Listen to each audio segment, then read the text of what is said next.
Hello student, good morning. आज मैं हिंदी में आपको लेसन 4 संज्ञा समझा रही हूँ। संज्ञा किसे कहते हैं? संज्ञा किसी प्राणी, व्यक्ति, स्थान, वस्तु, गुण, भाव, अवस्था के नाम को संज्ञा कहते हैं। तो ये आप पहले संज्ञा की डेफिनेशन लिख लेंगे। संज्ञा किसे कहते हैं? संज्ञा किसी व्यक्ति,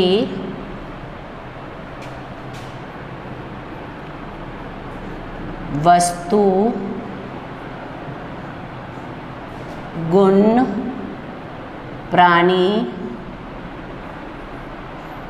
गुण, भाव, गुण, भाव, अवस्था के नाम को संज्ञा कहते हैं। अवस्था के नाम को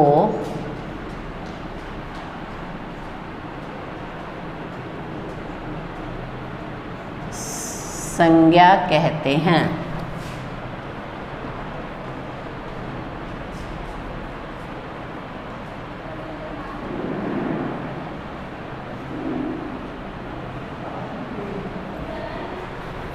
जैसे संज्ञा किसी प्राणी, व्यक्ति, वस्तु, स्थान, वस्तु, गुण, भाव, अवस्था के नाम को कहते हैं।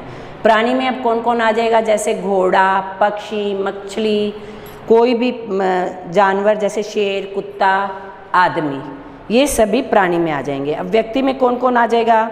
जैसे किसी भी व्यक्ति का नाम, जैसे महात्मा गांधी, विवेक, सपना, मेरा खुद का नाम जैसे सविता, आपका नाम, कोई भी व्यक्ति का नाम आ जाएगा।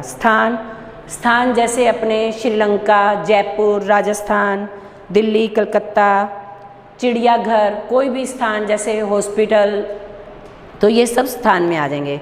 वस्तु जैसे हमारे आसपास कोई भी वस्तु है, जैसे कुर्सी, मेज, पंखा, घड़ी, पुस्तक, ये सभी वस्तु है। गुण में क्या आ जाएगा? सज्जनता और ईमानदारी। भाव जैसे वीरता, साहस, खुशी, क्रोध, घृणा, ये हमारे भाव आ गए। अवस्था में क्या है? बुढ़ापा, जवानी, बचपन, ये हमारी अवस्था हो गई। अब ने आगे टॉपिक आता है संज्ञा के भेद। संज्ञा के कितने भेद होते हैं? संज्ञा के मुख्यतः 3 भेद होते हैं। संज्ञा के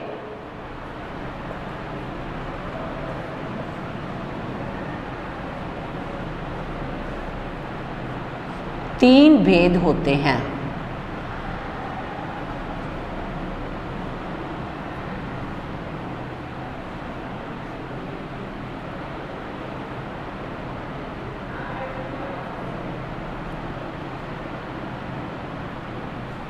नंबर 1,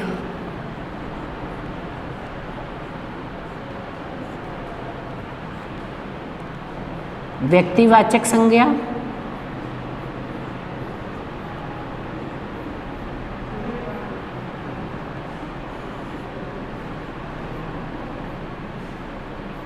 सेकंड है जातिवाचक संज्ञा।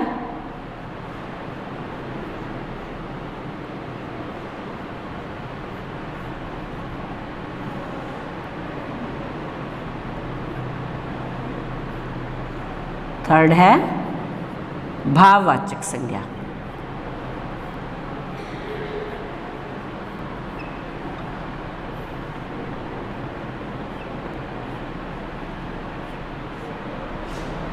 हिंदी व्याकरण में हमारे संज्ञा के 3 भेद होते हैं: व्यक्तिवाचक संज्ञा, जातिवाचक संज्ञा, भाववाचक संज्ञा। अब व्यक्तिवाचक संज्ञा किसे कहते हैं?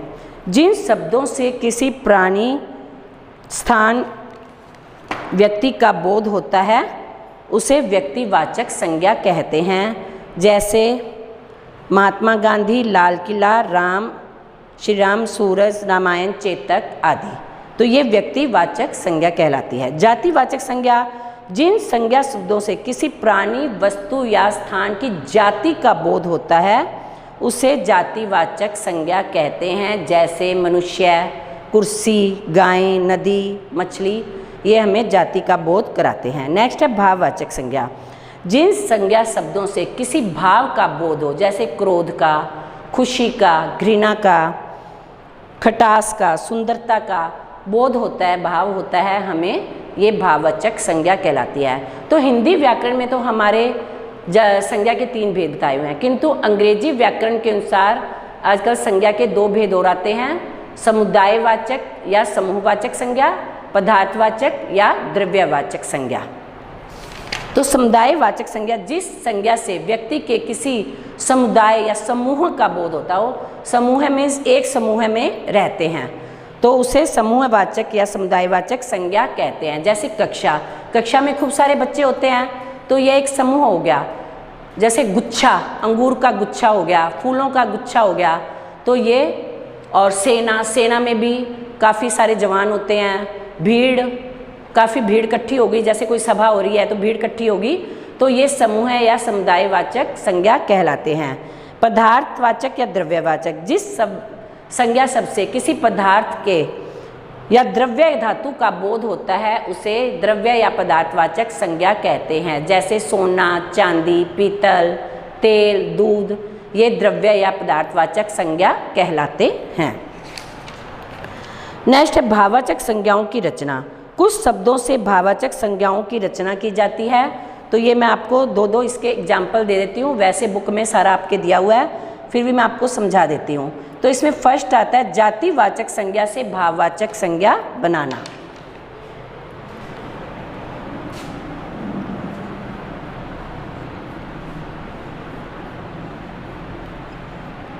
जातिवाचक संज्ञा से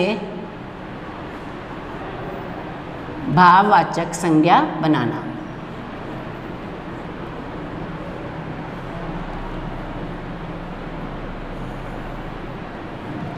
तो जैसे इसमें बच्चा से भाववाचक में क्या, बच्चे का भाववाचक क्या बन जाएगा? बचपन।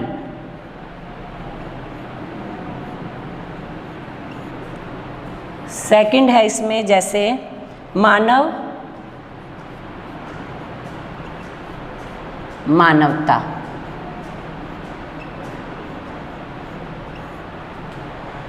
ऐसे ही सर्वनाम से भाववाचक संज्ञा बनाना।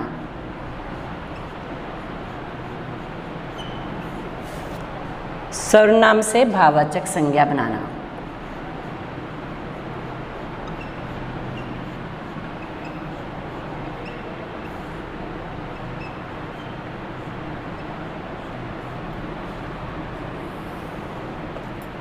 तो इसमें है सर्वनाम से निज, निजत्व,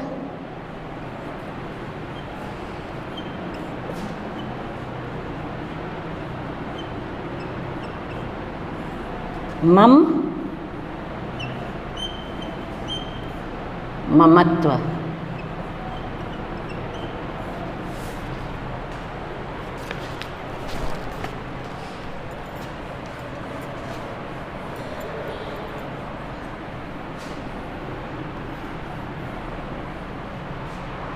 इसी में ही है विशेषण से भाववाचक संज्ञा बनाना।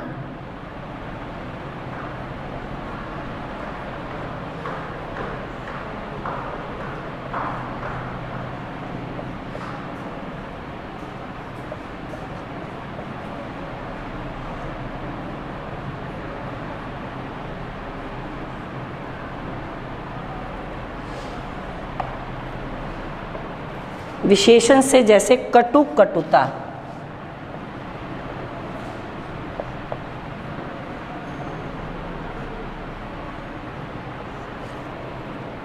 भला, भलाई।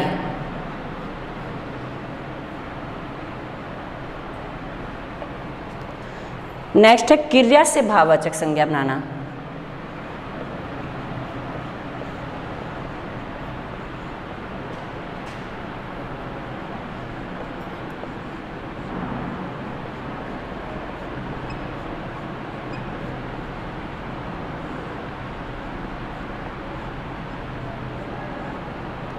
जैसे क्रिया होगी दौड़ना,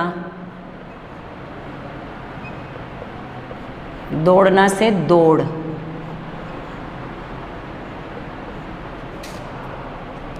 कमाना, कमाना क्रिया है तो इसका कमाई।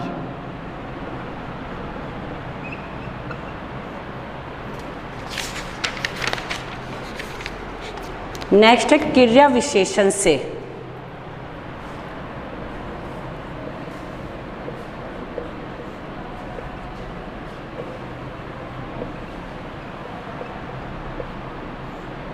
क्रिया विशेषण से भाववाचक।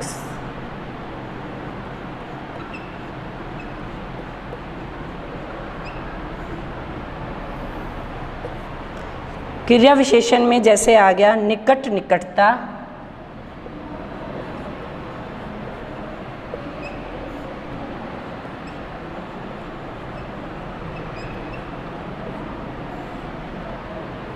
शीघ्र, शीघ्रता।